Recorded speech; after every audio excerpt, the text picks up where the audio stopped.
Dobar dan i dobrodošli u Farmu, emisiju posvećenu razvoju srpskog sela i poljoprivrede. U pripremi ovog 588. izdanja tragali smo za odgovorima na sljedeće pitanje. Koliko je odmakla realizacija projekta navodnjavanja Dunavskog grebena? Zbog čega ruski kupci jabuka ove zime nisu došli kod naših voćara? Gde su najčešće greške kod navodnjavanja kap po kap i kako mogu da se uštede znatne sume novca na utrošku energenata? Zašto su se na policama naših vinoteka našli proizvodi svih ozbiljnijih vinarija iz regiona, a naša vina nemaju sličan tretman na komšijskim tržištima? Vreme je za plavo ulje. Sponzor vesti Galenika fitofarmacija. Ruska federalna služba za veterinarski i fitosanitarni nadzor saopštila je da je otkrila 413,5 tona nekvalitetnog uvoznog voća i povrća, među kojima je i ono, kako se tvrdi, uvezeno iz Srbije. Uvezeno voće i povrće je sadržalo pesticide i nitrate u količinama koje su iznad maksimalno dozvoljenog nivoa, navedeno u saopštenju koje je objavljeno na internet strani ove službe. Kada je u pitanju naše voće, problematično je 60 tona jabuka koje su uvezene u 3 kontingenta.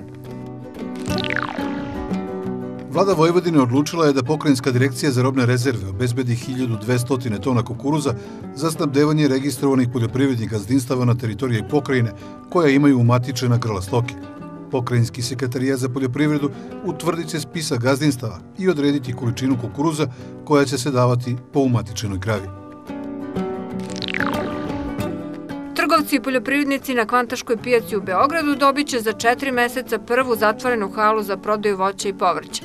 Naime, opštine iz Srbije koje su se prve odazvale javnom pozivu za učešće u vlasničkoj strukturi Veletržnica Beograd potpisale su sa predstavnicima ovog preduzeća deklaraciju o saradnji na izgradnji sistema nacionalne veletržnice.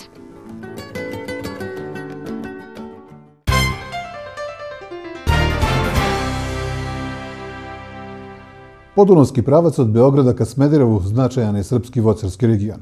Sa tamošnjih plantaža od pamtiveka su sočnim i slasnim plodovima snabdevane prestoničke pijace, kako ove naše, tako i one u manje ili više udaljenim evropskim metropolama. Tako je uprkos paradoksu koji je za tamošnje voćare postao sudbinski. Naime, iako se mnogima plantaže ogledaju u plavetnilu najveće evropske reke, njihova proizvodnja i dan danas zavisi samo od volje prirode. Da li i tome došao kraj, odnosno hoće li gročanski voćari konačno početi da koriste prednosti navodnjavanja? Gročanska greda poznata je kao najplodniji voćarski kraj Beograda. Međutim, ni povoljni klimatski uslovi ni posvećenost voćara ovoj poljoprivrednoj proizvodnji nisu garantovali kvalitet i stabilne prinose svake godine. Decenijama unazad žitelji Grocke, Begaljice, Brestovika i Ritopeka skretali su pažnju nadležnih institucija na goruće pitanje za opstanak voćarske proizvodnje u ovom predelu, na nedostatak vode za navodnjavanje. Izgleda da je došlo vreme da se i ovim poljoprivrednicima sreća osmehne, te će njihov trud i upornost napokon da budu nagrađeni.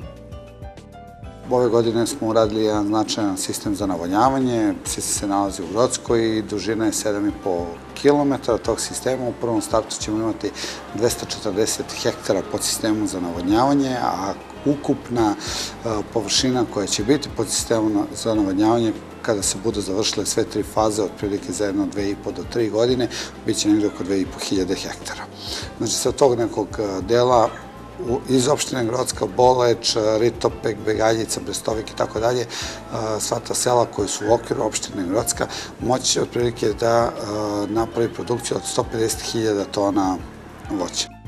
Dosadašnja praksa gotovo primitivnog uzgoja voća uskoro bi trebalo da postane deo prošlosti. Sistemom navodnjavanja poljoprivrednici na Dunavskom grebenu od Grocke do Smedereva biće u prilici da modernizuju svoje voćnjake.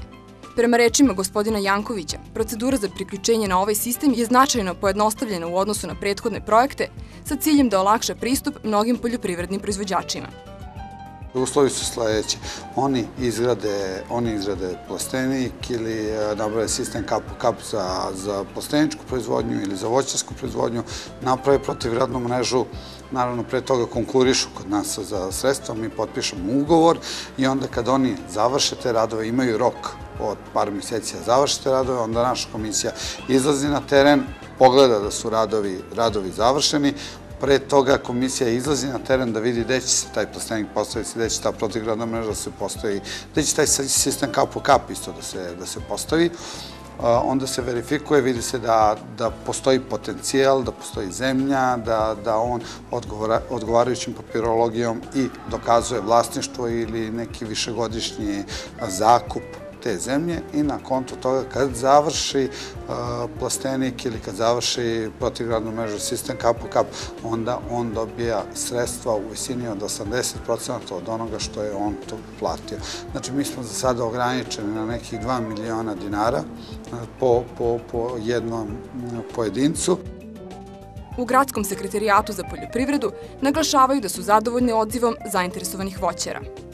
U prvom momentu se prijavilo 32 proizvođača, znači u prvom momentu. Sad već imamo preko 200 proizvođača koji su se prijavili samo iz tog dela.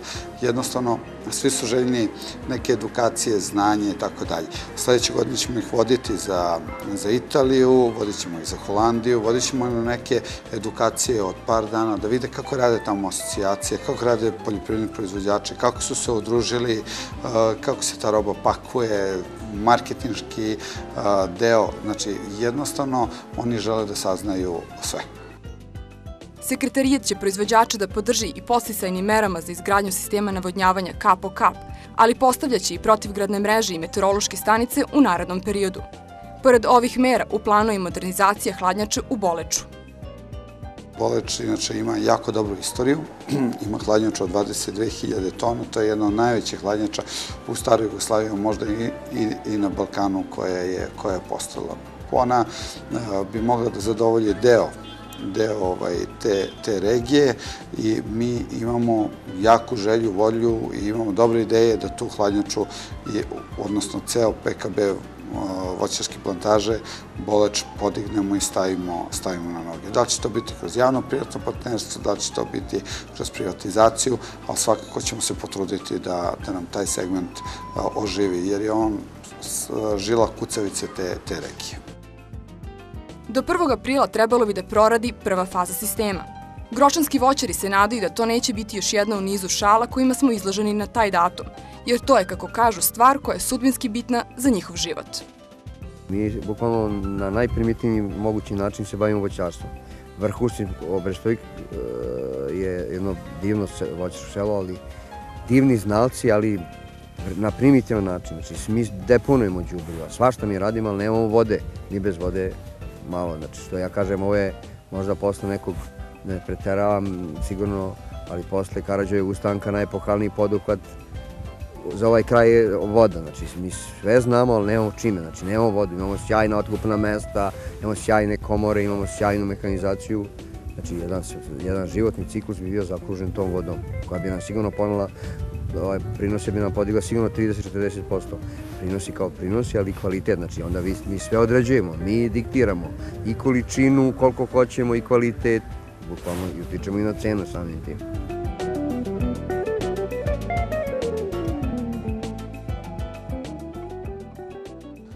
Prvog vikenda u martu u Gruži je održana jednodnevna škola savremenog navodnjavanja, namenjena voćarima. Odziv je bio ogroman, što svedoči bar o dve stvari. Prvo, da voćari i dalje spadaju u grupaciju poljoprivrednika najspremnijih za usvajanje novih znanja, a drugo, da sistem transfera znanja od nauke do poljoprivrednika ne funkcioniše dobro, te da posao upoznavanja proizvođača hrane sa novim tehnologijama umjesto savjetodavaca još uvek obavljaju trgovci i proizvođači poljoprivredne opreme. Znate onu staru pesmu "Rado ide Srbin u vojnike, dva ga vuku, a trojica tuku"? Isto tako bi mogao da se opeva i odnos naših poljoprivrednika prema školi i svakodnevnom učenju, što zahteva moderan agrar. Da se ipak nešto menja i to na bolje, pokazao nam je već i sam parking ispred sale u kojoj je kompanija Gruža Agrar organizovala predavanje o navodnjavanju. Taj jedan pogled rekao nam je dve stvari. Najpre da je interesovanje voćara za ovaj događaj veliko, a potom i da u voćarstvu ima para, jer parkirana vozila svakako nisu spadala u jeftiniju kategoriju. Organizator nam je potom rekao i da je predavanje organizovano upravo na zahtev voćara. Posle drugog savjetovanja voćara međunarodno, koje se održalo u Gružu 26. januara ove godine, anketom koju smo sproveli među skoro 600 posetilaca i negde blizu 3000 hektara površina gde gazduju proizvođači sa tim površinama su kroz anketu nam jednostavno dali sugestiju i predlog i jednostavno zahtev i molbu da organizujemo i ovakav jedan skup gde će biti dati svi detalji vezano za sistem za navodnjavanje, ne samo održavanje i rukovanje sa njim, već i fertiligaciju i prihranu kroz sistem. Tajne uspešnog navodnjavanja sistemom kap po kap voćarima je otkrivala ekipa stručnjaka beogradske kompanije Akvadukt, koja radi sisteme sa najrazvijenijom izraelskom tehnologijom. Njihovo iskustvo govori da baš uspešna primjena navodnjavanja i prihrane kroz zalivne sisteme može u velikoj meri da poboljša prinose i kvalitet plodova na voćarskim plantažama. Osnovne probleme sa kojima se voćari susreću jeste upravo donošenje brzih i jasnih odluka šta i kako raditi. I ono što njima sad najviše nedostaje, to je znanje oko fertigacije, oko prihrane kroz samu sezonu. Dakle, sa minimalnim količinama đubriva i hraniva obezbediti svetske rekorde. Mi imamo sve preduslove koji su tu. Dakle, sad je samo na nama da pomognemo našoj jabuci da postane Usain Bolt i da obara svetske rekorde. Ono što smo mi primetili, recimo, prošle godine, 2012. koja je bila jako problematična, jeste da naši voćari previše navodnjavaju. Iako je temperatura preko 35, 40, 45 stepeni, ne treba navodnjavati po 12 sati, po 14 sati, po celu noć. Ne, nego upravo smanjiti režime sistemima kap po kap i svaki drugi, treći dan davati normu i obezbediti jedan potpuno prirodan režim kao i mi. Svaki dan pijemo vodu pomalo, tako zavoditi našim biljkama da svaki dan piju i jedu pomalo. Moderne tehnologije su daleko napredovale, pa je tako ono što je nekada radio čitav tim ljudi naoružan skupom opremom, sada preuzela daleko jeftinija informaciona tehnologija, te poljoprivrednik praktično ne izlazeći iz kuće u svakom momentu može da sazna koliko je vlage i hrane potrebno voću i to preko svog mobilnog telefona ili kompjutera. Uvozili smo opremu za merenje vlage zemljišta i bili smo nezadovoljni sa tim proizvodom. Nezadovoljni u suštini sa cenom. Nismo mogli da obezbedimo malom domaćinu adekvatnu opremu da on može da obezbedi sebi pravovremene informacije. Veliki sistemi su to sebi mogli da priušte. Međutim, mali domaćin na površini od 1 hektara, 2 hektara, za njega je ta oprema bila preskupa. Zato smo i razvili opremu zajedno sa M2M-om, koja ima web aplikaciju, koja ima pristojnu cenu i ima pouzdanost koju imaju sva svetska oprema i usput, ne samo što mi njima dajemo opremu, nego im pružamo upravo one konsultantske usluge, što preko weba, telefona i obilaskom na terenu, da oni mogu potpuno normalno da donose odluke, da se obuče i kasnije u periodu da nastave sami da rade. Oprema je koncipirana tako da merimo 2 dubine sa vlažnosti zemljišta, merimo temperaturu zemljišta i temperaturu vazduha u mikrookruženju. To je osnovna jedinica i krenuli smo dalje u razvoj da merimo vlagu lista, vlagu vazduha zemljišta i kišu, tako da dobijemo jednu mini meteorološku stanicu koja daje voćarima pravu informaciju vezanu ne samo za eksploataciju sistema za navodnjavanje, nego donose odluke vezano za zaštitu. Da bi pomogli i drugim poljoprivrednicima koji nisu bili u prilici da čuju ovo izuzetno korisno predavanje, ekipa emisije Farma priprema mini školu o navodnjavanju gde ćemo objasniti najčešće greške u njegovom korišćenju i prednosti upotrebe novih tehnologija.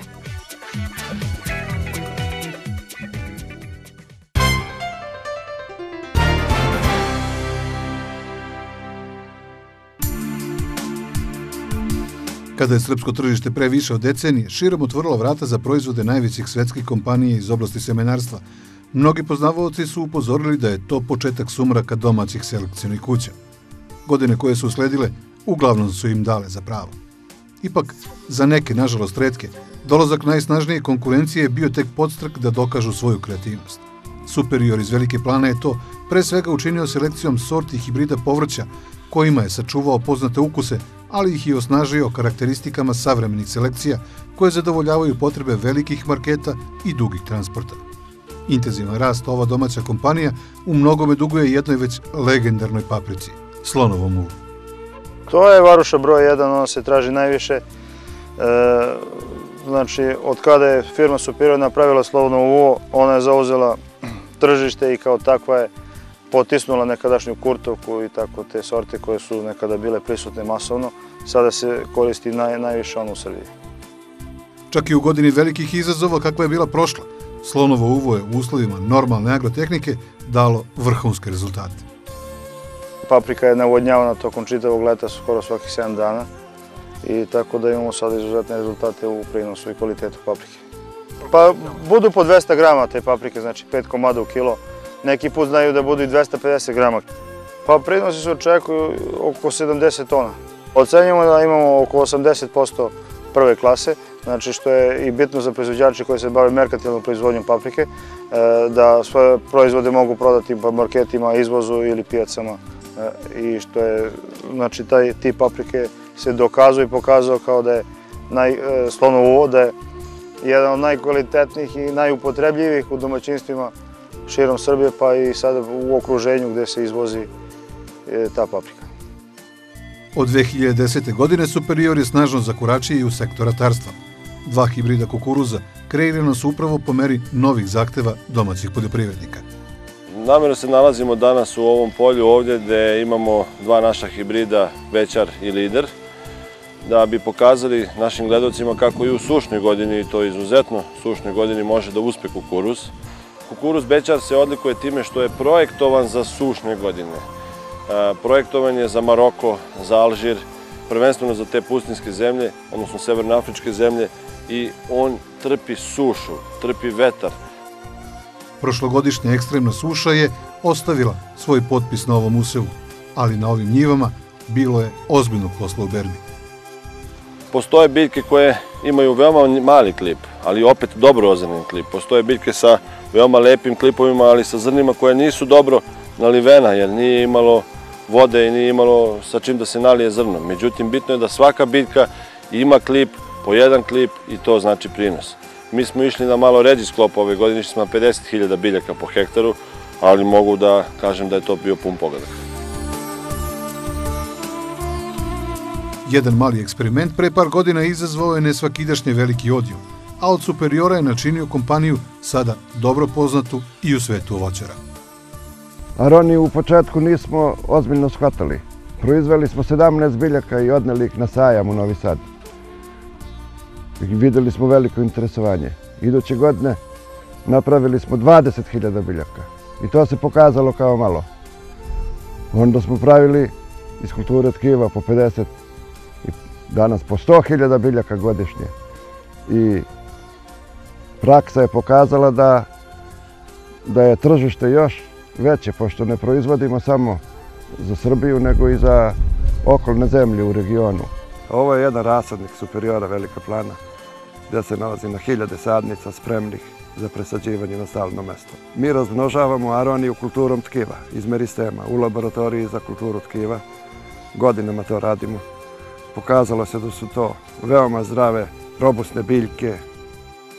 Može da se sadi tokom cele jeseni, u vreme kad opadne list, i tokom zime ako zemlja nije smrzla, i u rano proleće do kretanja vegetacije. Naravno da je što ranija sadnja utoliko bolja, tako da je sa jesenjom sadnjom prijem 100%. U avgustu počinje zrenje, bobice dobiju crnu boju, dugo mogu da stoje mjesec dana, ne možemo zakasniti sa berbom, nema crvljivosti, nema truleži, nema opadanja, nema potrebe za naslonom, za špalirima i nema potrebe za prskanjima. Retko kad se pojavi potreba da se isprska protiv listnih vaši.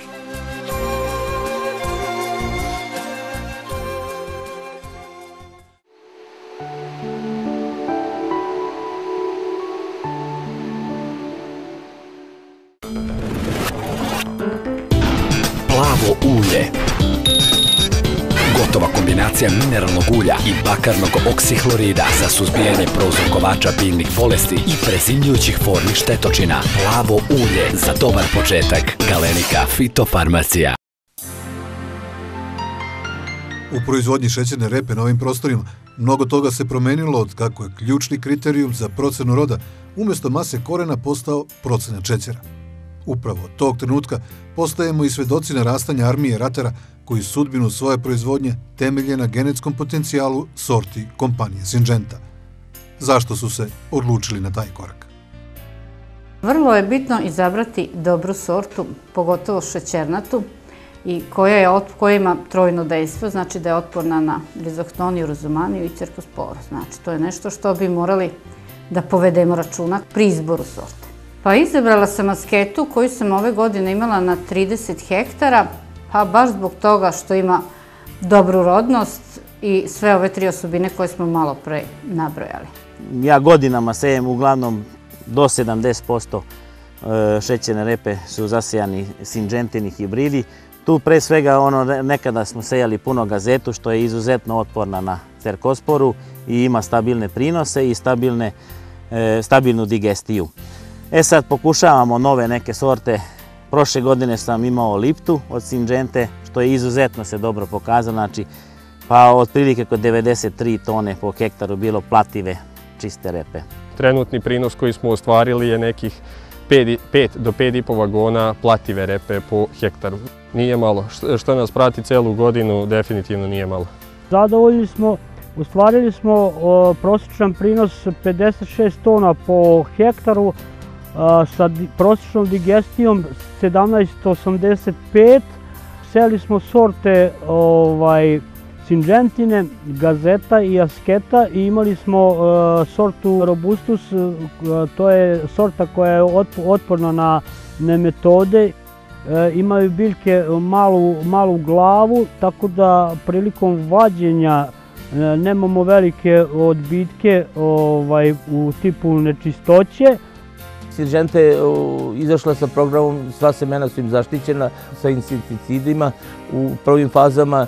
Genetskim odabirom je kasnije otpornija nego druge sorte na cerkosporu, na rizomaniju i na te bolesti koje se manifestuju kasnije tokom leta, u kasnijoj fazi vegetacije. Tako da je polovinom leta bila u top formi, bez obzira što je bila suša i sve to, bila je boja prava i stvarno lepo izgledala. Sa nicanjem smo jako zadovoljni, znači zaštita od Force Magna, zaštita od žičara i u suštini mi smo sa ovom godinom i sa ovim sortama zadovoljni.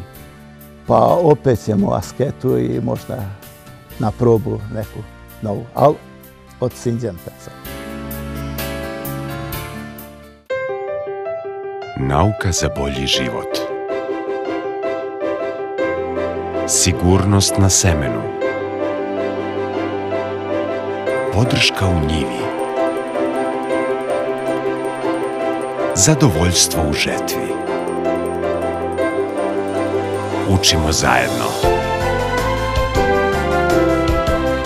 Razumemo jedni druge. Sklapamo prijateljstva i družimo se. I tako već 150 godina. Bayer. Šta je potrebno za dobar rod kukuruza? Vredan proizvođač i njegova njiva. Dobra mehanizacija i dosta rada. Đubriva koliko zemlja kaže. I naravno, ono najvažnije, vrhunski stabilan hibrid. Hibridi za sve uslove proizvodnje. 10 godina sa vama. KVS. Proveren. Dajte vašoj pšenici šansu da pokaže koliko može. Zaštitite je na vreme od bolesti fungicidom. Artea. Mali ulog za veliki prinos. Syngenta. Od pšenice do ječma. Od bokorenja do lista zastavičara. Od palamide do prilepače. Od provereno dobrog do još boljeg. Sekator OD. Oštro protiv korova.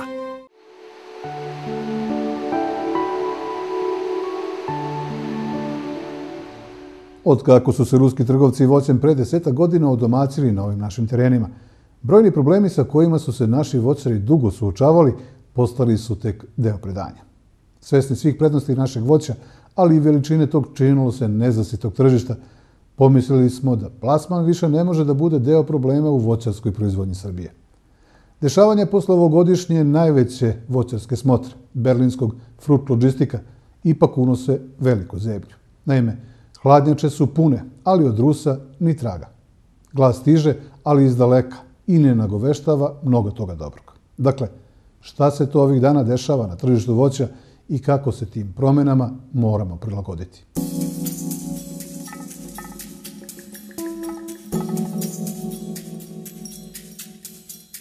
U voćarstvu, bar onom modernom, koje ne prepušta ništa slučaju, ulaganja su ogromna, te hektar zasada jabuka sa zalivnim sistemom i protivgradnim mrežama košta i do 35.000 evra. Tome treba dodati na godišnjem nivou i velike troškove hemijske zaštite, jer se ovo voće prska i do 20 puta tokom sezone, zatim orezivanje, berba. Ipak na papiru sve se to isplati jer voćnjak dobru negu nagrađuje velikim i kvalitetnim rodom sa plodovima koji su većinom prve klase. Međutim, ove godine život je demantovao ono što je dosadašnja praksa pokazivala kao ispravan put, te su naši voćari dočekali početak marta sa punim hladnjačama. Evidentno je da polako ulazimo u jednu mnogo ozbiljnu utakmicu sa, bar za nas, poražavajućim nekim ishodom i rezultatom, a to je ta činjenica da zemlje u okruženju poput jedne Poljske, koja je za nas veoma dominantan faktor jer se tiče ruskog tržišta, sa tih svojih 2,5 miliona tona roda na godišnjem nivou kao što je ove godine, donosi neku najozbiljniju poziciju iz domena berze i cena. Šta hoću da kažem? Praktično, ako bi to napravili neku hronološki osvrt po nekoj dinamici od momenta berbe pa do dana današnjeg, imamo, mogu slobodno da kažem, rapidno urušavanje tog nekog trenda cena, jer je u odnosu na cenu koja je bila u berbi, ako govorimo o ruskom tržištu i cene koje su bile na otkupu u Srbiji, to je za 30% je praktično urušilo se, da kažem, pala cena. Našim voćarima je proizvodnja jabuke u Poljskoj, koja se odlikuje velikim količinama robe, ali i manje ukusnim no što su u Srbiji, oduvek važila za važan tržišni reper. Svih ranijih godina baš taj faktor nam je dovodio ruske kupce, a ove se pokazalo da je cena presudna u vreme ekonomske krize i smanjene kupovne moći stanovništva. Poljaci, koji su nekoliko hiljada kilometara bliži ruskom tržištu, to su na vreme osetili, snizili cene i otvorili svoje ulo hladnjače čak nekoliko meseci pre uobičajenog roka. Poljaci su, prepoznajući delikatnost trenutka, otvorili svoje komore i to se najviše odrazilo na sortu Zlatni Delicious. Otvorili su naglo svi u januaru mesecu i poređenja radi, znači, neki skoro 20 centi je cena otišla dole u odnosu na novembar i decembar mesec. Govorimo o Zlatnom Deliciousu, a proporcionalno manje više to se odražava i na sve sorte koje se nude. To je šokantan, da kažem, udar na sve nas koji se bavimo tim poslom i naprosto trebalo bi iz svega ovog da izvučemo pouku kako raditi, šta dalje, kako projektovati na neke duže staze izbor kad su voćne vrste u pitanju i gde jabuka treba da dobije neko svoje mesto i u okviru tog mesta kako da je proizvodi. Pored Poljaka, u borbu za što bolje tržišne pozicije u proizvodnji i prodaji jabuka, vrlo ozbiljno se uključila i Moldavija, te je našim voćarima manevarski prostor još više sužen, jer konkurencija pritiska sa svih strana, a naši podsticaji za ovu granu poljoprivrede su daleko od onih kakve imaju naši takmaci. Teško je zato što smo, da kažem, mnogo u zaostatku sa aspekta profitabilnosti, odnosno rentabilnosti proizvodnje, tehnologije, sve ono što nas prati, podrške. Ja ću samo kratko da vam kažem da prošle godine na jednom razgovoru jedne dobre kuće koja se bavi proizvodnjom agregata za ulo atmosferu iz Holandije, firma se zove Besseling, oni su za celu godinu popunjeni kapacitetima jer su im kupci poljske hladnjače gde država postiče sa 60 ili ne znam tačno, 60 ili 70% bespovratnih sredstava. Tako da, uz činjenicu da Poljaci takođe imaju subvencije, postice i taj za izvoz, sve je to nešto što nas upućuje na zaključak da je veliki imperativ da razmišljamo kako sami, kako u sprezi sa državom, sa resornim ministarstvima, kako dalje opstati na ovoj previše teškoj utakmici. Zbog svega toga, naš sagovornik se pita da li treba i dalje širiti zasade pod jabukom ili se možda okrenuti nekoj drugoj voćarskoj proizvodnji u kojoj je konkurencija manja. Možda treba sebe da tražimo shodno opet našem nekom potencijalu zemljišta, mogućnosti, možda u nekim drugim voćnim vrstama. Znači tipa bobičastog voća, tipa jagoda je recimo zanimljiva ko ima vodu, naravno o vodi već da ne govorimo da je to postalo isto takođe imperativ i sve mimo toga generiše jednu veliki faktor rizika, jednu veliku avanturu u agraru, odnosno u voćarstvu. Ko ima vodu, za sad je možda ta jagoda zanimljiva na činjenicu da je iz domena voćarstva najbrži obrt, znači investicija je negde manje od godinu dana se vraća. Kao da sve ovo nije dovoljna glavobolja za proizvođače jabuka iz Srbije, iz Ruske federalne laboratorije za kontrolu kvaliteta hrane stigla informacija da je u nekim pošiljkama ovog voća iz Srbije otkrivena nedozvoljena količina pesticida. To je još jedan vrlo ozbiljan signal da u našem lancu kontrole kvaliteta prehrambenih namirnica nešto ozbiljno ne funkcioniše, te da pod hitno treba uspostaviti kredibilne mehanizme koji će pokolebane kupce ponovo vratiti u Srbiju. Tek letimičan pogled ponude u našim vinotekama i supermarketima dovoljan je za tvrdnju da za ovdašnje poštovaoce piće bogova Jugoslavija nikad nije umrla. Ni ona prva, ni njene naslednice. Naime, od suncem prebogatih makedonskih vina, preko teških crnogorskih, onih sa šmekom Marijana pa do ukiseljenih produkata slovenačkih gorja, vina svih razdruženih Jugoslovena jedinstvena su u ponudi na srpskom tržištu. I to je sasvim u redu. Ili bar bi bilo u redu kada bi i naši vinari nailazili na jednako otvorena tržišta u regionu. Isto kao što je teško ući u neki ekskluzivni restoran, vinoteku, a posebno lanac nekog megamarketa u Srbiji, tako je teško izaći izvan granica i prodati domaća vina u okruženju. U vinariji Pusula iz Valjeva već su se susreli sa tim problemom, ali će ipak pokušati da od ove godine započnu izvoz vina. Potrebno je i srpski vinari da se organizuju malo bolje, a s druge strane država apsolutno mora da podrži srpske vinare u pokušajima izvoza na tržište regiona, jer bez toga nećemo uspeti. Pošto svaka od zemalja u regionu ima senzorne komisije koje ocenjuju vina, za razliku od nas, od naše države gde je to potpuno slobodan uvoz. U ostalim zemljama se o tome vodi malo više računa i rekla bih da zemlje u regionu malo bolje štite sopstvene proizvođače od naše zemlje. Sa druge strane, u Jagodinskoj vinariji pre svega rade na pozicioniranju na domaćem tržištu, a dugoročni planovi tiču se svakako i izvoza. Tržište regiona što se tiče ovog našeg balkanskog ne. Mi ćemo u martu mesecu, naša konkretna vinarija predstavit će se na sajmu. To je neki mini sajm koji je napravljen čisto za distributere. Održat će se u Udinu, u Italiji, 13. marta. U Negotinskoj krajini još niko nije ostvario neki ozbiljniji, a posebno nekontinuiran izvoz vina. Nikola Mladenović tvrdi da tamošnji vinari, osim u lokalu, vina najviše prodaju na tržištu Beograda i Novog Sada.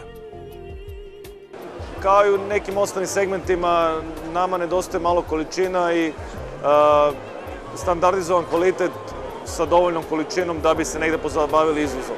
Ali takođe treba i znati da trenutno, pošto je konkurencija na svetskom tržištu vina ogromna, brendiranje je ogromno jako, ljudi se bave ozbiljno iz mnogih svetskih regiona, tako da mi trenutno, mislim da većina srpskih proizvođača bolje cene i bolju prodaju može da ostvari na domaćem tržištu da bi zamenila neki uvoz, nego što bi se sada trudila da pošto poto izveze u neku zemlju gde su druge zemlje mnogo prisutnije, organizovanije i samim tim mogu da imaju bolje cene i tako dalje.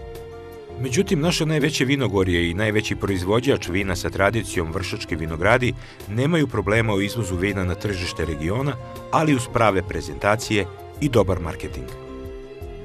Kroz ovakve manifestacije kao što su sajmovi, kao što je Beo Wine Fair i ostali u regionu, pokušavamo da što većem broju ljudi predstavimo naše artikle i naša vina, a samim tim da kroz manje degustacije i promocije u vinotekama, restoranima i klubovima krajnjem korisniku damo mogućnost da proba i da se na neki način izborimo na to svoje mesto, pre svega na srpskoj paleti ponude vina. Jer još uvek svaka tek 3. ili 4. boca prodatog vina u beogradskim restoranima je srpska. Sa druge strane, proizvođači iz nekada po vinima čuvene Metohije, Orahovačkog vinogorja, danas su srećni kada zbog poznatih problema mogu robu da plasiraju na tržište centralne Srbije, a u regionu i ne razmišljaju. Za nas je u interesu da se čujemo i na ostalim prostorima i da budemo sa nekima u konkurenciji, da vidimo koliko je zainteresovano tržište za naša vina. Međutim, komercijalno nama se više isplati čak i po nižoj ceni i ceni od 40% da prodamo svoju robu u mestu.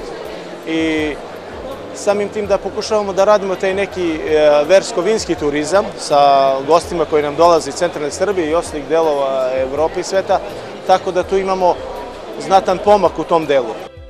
Jedan od najperspektivnijih domaćih vinara, Miša Cilić, smatra da potencijali postoje, ali da je izlaz izvan naših granica moguć samo udruženim snagama i pravim marketinškim nastupom. Mi smo stigli do Bordeaux, to je najdalje za sad, ali nadamo se da će vino otići i dalje. Šalim se, izvezli smo neku manju količinu u Francusku, to je sad ponovljeno, malo Slovenije, uspeli smo čak i u Makedoniju, što je meni ozbiljan izazov bio Makedoncima prodati vino, ali nadamo se, cilj je da ne kvantitet, već kvalitet, da se pojavimo na što više tržišta, da predstavimo neke naše ideje, karakter našeg podneblja i pre svega ideju kako mi proizvodimo vino od nekih poznatih sorti. Neophodna je malo bolja organizacija i da definitivno država stane ukoliko se smatra da je to cilj određene važnosti i da se organizovanije nastupi. Mi se trudimo kao vinari iz Jagodinskog vinogorja da gde god nastupamo zajedno, jer ta sinergija može donese bolje i očekivane rezultate.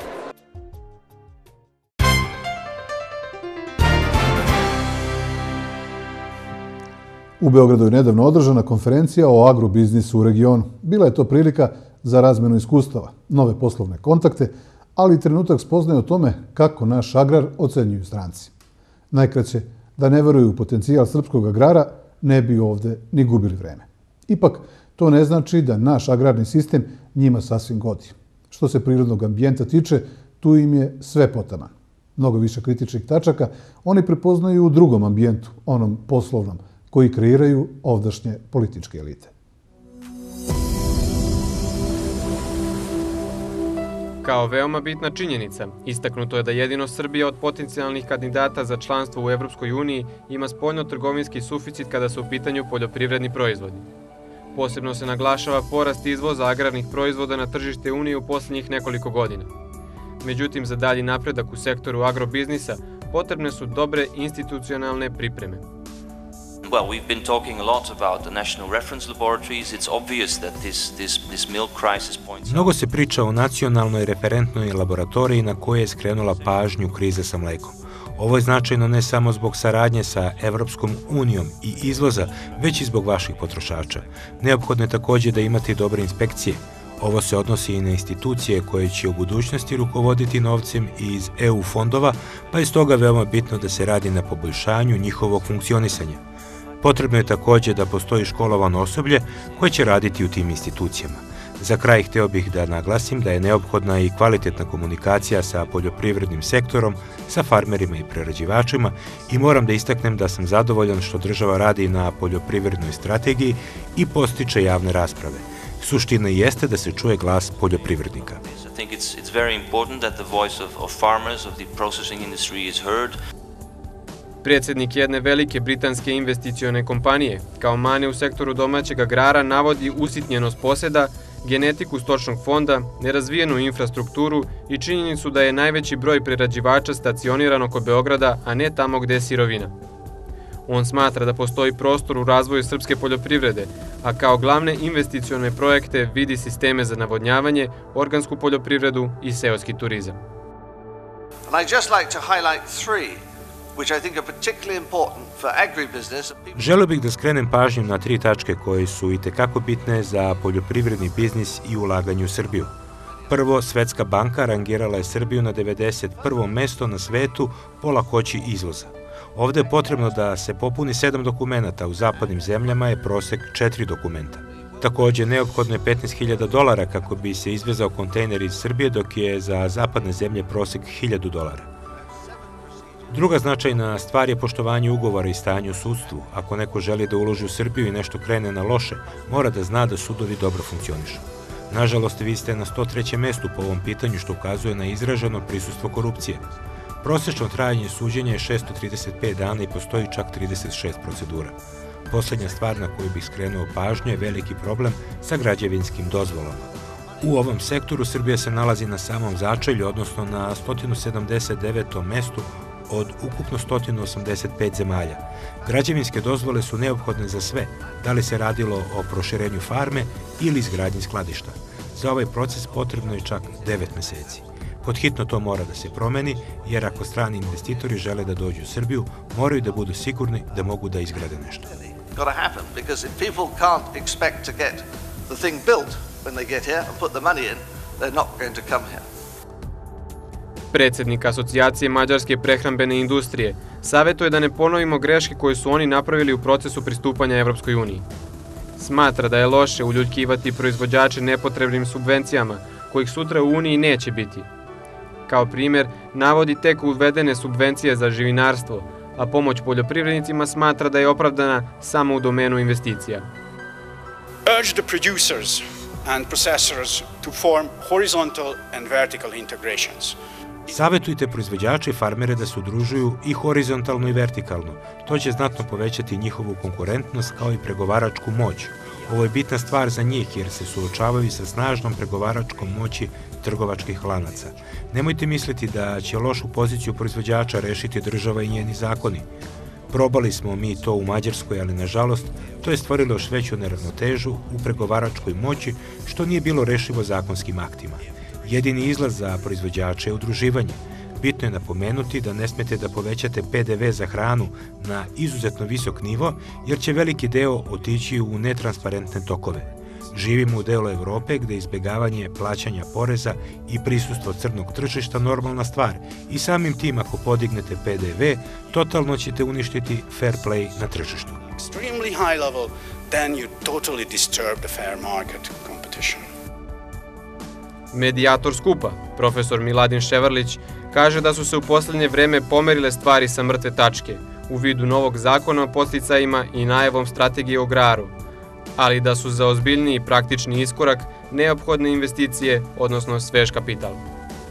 Srbija je investiciono devastirana zemlja s obzirom na naše domaće potencijale finansijske i mislim da jedini izlaz vidimo u partnerstvu sa drugim zemljama i finansijskim aranžmanima sa drugim zemljama, poput ovo kakav je recimo Ujedinjeni Arapski Emirati, uz sve ograde koje mogu da se daju vezane za zakonitost ili osporavanje načina, metoda, postupka i tako dalje.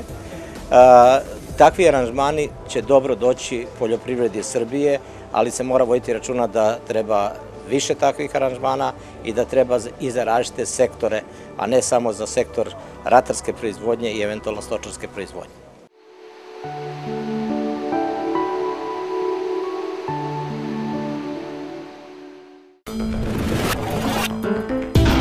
Plavo ulje. Gotova kombinacija mineralnog ulja i bakarnog oksihlorida za suzbijanje prouzrokovača biljnih bolesti i prezimljujućih formi štetočina. Plavo ulje za dobar početak. Galenika Fitofarmacija. KVS-ove hibride sam 9 godina i prvi put sam saznao iz jednog ogleda. Video sam kermes i onda sam počeo da se... A 9 godina sejem kermes, isključivo kermes, zato što je najprinosniji i najkvalitetniji hibrid koji postoji trenutno. Ove godine sam sejao kermes na 21 i na 24. Nicanje je bilo izuzetno dobro, tako da je moglo po meni i na 24 da ostane sve, ali zbog suše.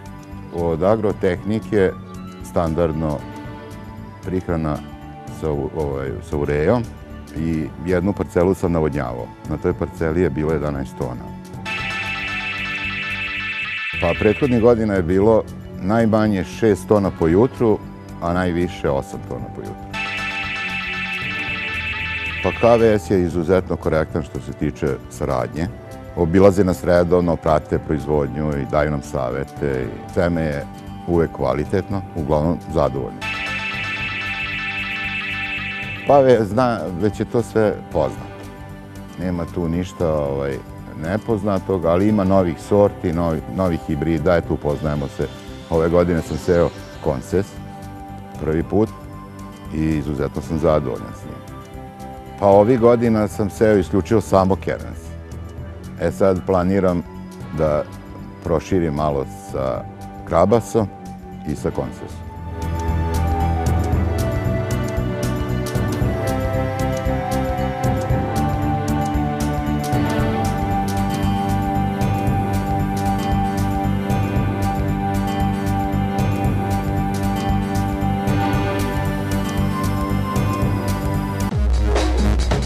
Ne dozvolite da bolesti smanje prinos u vašoj pšenici i ječmu. Pepelnica, rđa i pegavost nemaju šanse. Trostruka snaga fungicida. Falcon. Kada je loša godina iza, a novi početak ispred. Kada je teško, povrtari znaju. Superior je sigurna kuća. Pouzdan partner i bogata riznica savremenih selekcija. Legendarna paprika slonovo uvo i superiorna Amanda. Omiljeni kod potrošača, Paradajzi, Maraton i Kazanova i još 30 sorti i hibride povrća.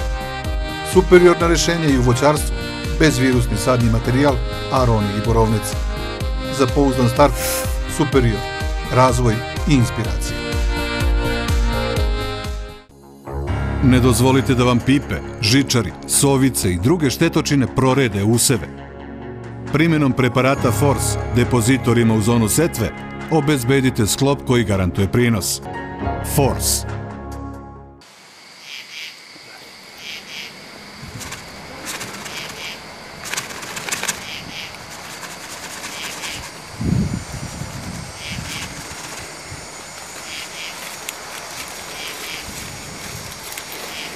Savršeno prilagođen vama i kukuruzu.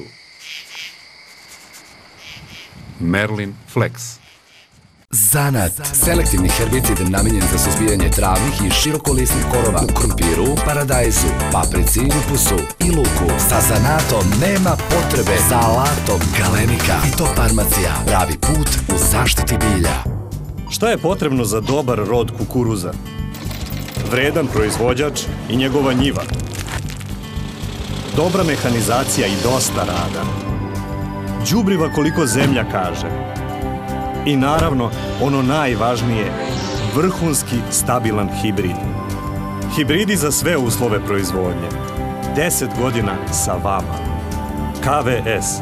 Proveren.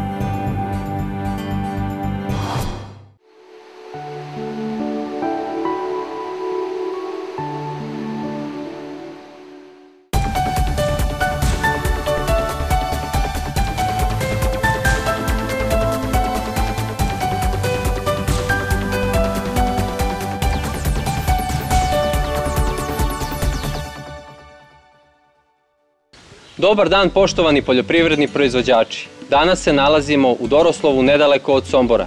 Došli smo u posetu jednom uglednom proizvođaču, Robertu Hallu, koji je inače i direktor zemljoradničke zadruge Nađi-Ret. Nešto više o samoj zadruzi, o načinu funkcionisanja, o rezultatima iz prošle sezone i ostvarenim prinosima reći će nam Robert Hallu. Pre 11 godina sam skupio, da kažemo, 14 seljaka i osnovali smo našu zemljoradničku zadrugu Nađi-Ret, da kažemo po evropskom nivou ili po običaju. Iz početka smo imali 100-ak hektara, međutim, tokom rada danas, nakon 11 godina, kooperacija naša već, da kažemo, preko nas ugovara preko 3.500 hektara zemlje. U tome su i, da kažemo, naša poljoprivredna gazdinstva i kooperanti. Na zemlju su ostali još moja 3 sina, Robert, Ronald i Roland, znači uspio sam da ih privolim, od malena isto tako rade sa mnom na zemlji i naše je da priređujemo. Što se tiče šećerne repe, tu je baš poznato naše Doroslovo i po organizaciji i po proizvodnji šećerne repe, znači mi imamo jako veliku tradiciju proizvodnje repe.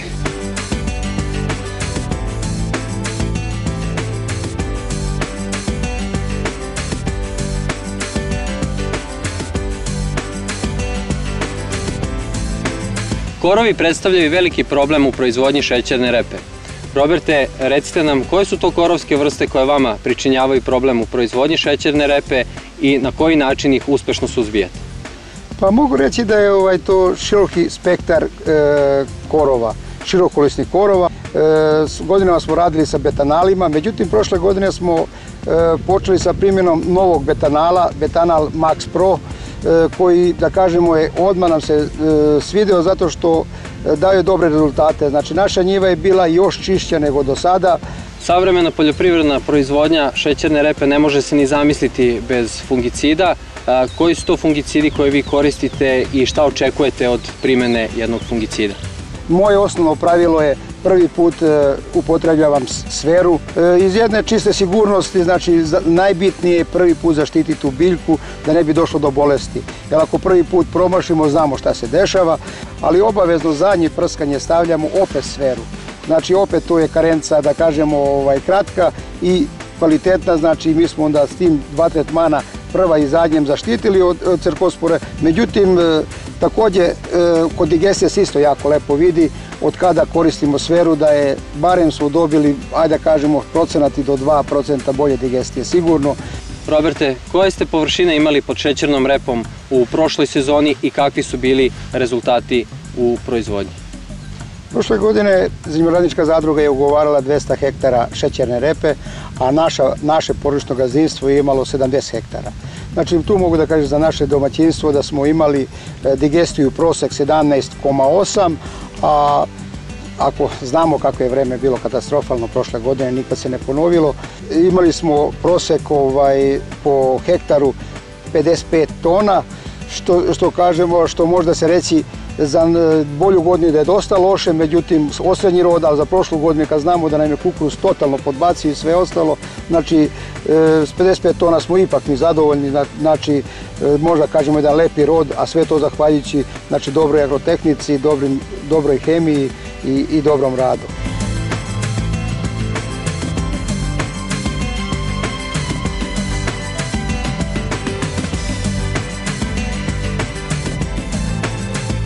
Roberte, da li vi možete reći za sebe da ste prošle godine radili i zaradili upotrebom Bayerovih preparata u proizvodnji šećerne repe? Normalno, ako ja radim 20 i kusur godina s betanalom, pa zašto da menjam nešto kad je nešto dobro? Znači, tim koji pobeđuje ne treba ga menjati. Ja ću i dalje betanalima raditi, jer to je i tradicija, a tradicija je samo radi toga što čoveku je pokazao da je to dobro. Znači, dobro, donelo ti para, puno mi pologa i repa, i pored toga ti preparati, ako sam ja dobro zaštitio tu repu, znači dobro mi je rodilo, imao sam dobru digestiju, može se vidjeti, znači s godinu dana mi rastemo, zahvaljujući dobrom radu i dobroj proizvodnji.